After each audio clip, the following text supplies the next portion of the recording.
Differentiation जब भी हम स्टार्ट करते हैं तो इसमें थोड़ी सी कन्फ्यूजन होती है। चलो हम इसकी थोड़ी ट्राई करते हैं डिफरेंशिएशन को सॉल्व करने की। सबसे पहले हम डिफरेंशिएशन के क्वेश्चन सॉल्व करने से बेटर है कि हम थोड़ा सा डिफरेंशिएशन के बारे में पढ़ें। सो डिफरेंशिएशन को हम हिंदी में बोलते हैं अंतराल।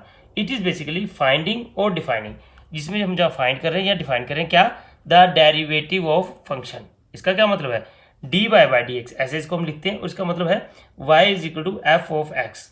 तो वाई क्या है, it is the dependent variable, x is the function and f is the function, x is the independent variable जो कि बदलने वाले वेरिएबल है।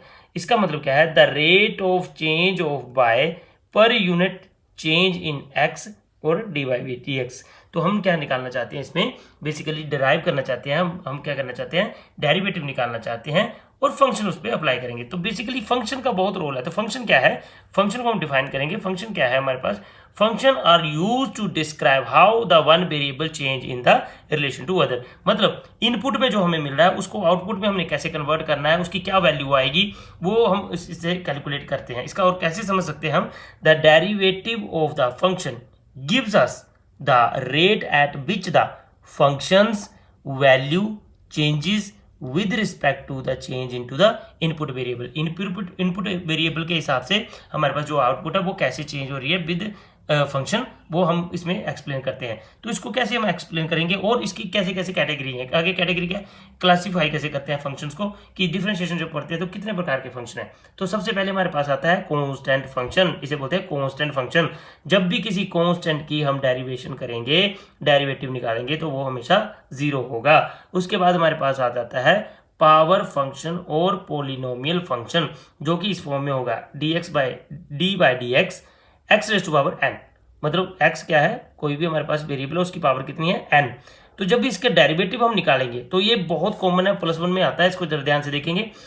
इसका क्या करेंगे, जो पावर है वो आगे आ जाती है और पावर में से 1 माइनस करते हैं। तो इसको मैंने लिखा भी है, n आगे आ जाएगा, मतलब पावर आगे आ जाएगी, बटा पावर 1 2 3 4 5 वो आगे आ जाएगी और उसमें से 1 माइनस कर देंगे। तो इस प्रकार के फंक्शन को बोलते हैं पॉलिनोमियल फंक्शन, जो कि +1 में स्टार्टिंग में बहुत यूज होता है क्वेश्चन में। तो इसको ध्यान से देखें।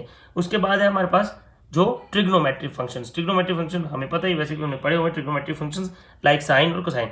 जब हम साइन की डिफरेंशिएशन करते हैं तो उसकी होती है कॉस, मतलब उल्टा हो जाता है। इसी प्रकार से अगर कॉस की करेंगे तो साइन, बट उसके साथ नेगेटिव साइन आएगा, ये ध्यान रखना है। फोर्थ फंक्शन हमारे पास आ जाता है जैसे एक्सपोनेंशियल फंक्शन मतलब x raise to b raise to power x, इसके डिफरेंशिएशन करेंगे तो वो लॉग की फॉर्म में आता है, उसको हम बोलते हैं एक्सपोनेंशियल फंक्शन। और अगर हमारे पास लॉगरिथम फंक्शन है तो वो कैसे होगा, लॉग के साथ होगा, वो 1/, जो भी हमारे पास वेरिएबल हो 1/, करके आ जाएगा। तो ये हमारे पास क्लासिफिकेशन है। इस प्रकार से हम 5 प्रकार से हम फंक्शन पढ़ते हैं। पहला constant function, polynomial function, trigonometric function, exponential function, logarithmic function. ठीक है जी। तो ये हमारे पास वेरिएबल और differentiation, function, variable, independent variable, dependent variable, इन चीज़ों की कुछ अंडरस्टैंडिंग। धीरे धीरे अब हम इसको आगे अगले वाली वीडियो में करेंगे। फर्स्ट फंक्शन कांस्टेंट फंक्शन को उठा के क्वेश्चन करने की सॉल्व करेंगे और जो पावर और पॉलिनोमियल उसको भी सॉल्व करने की कोशिश करेंगे। So thank you.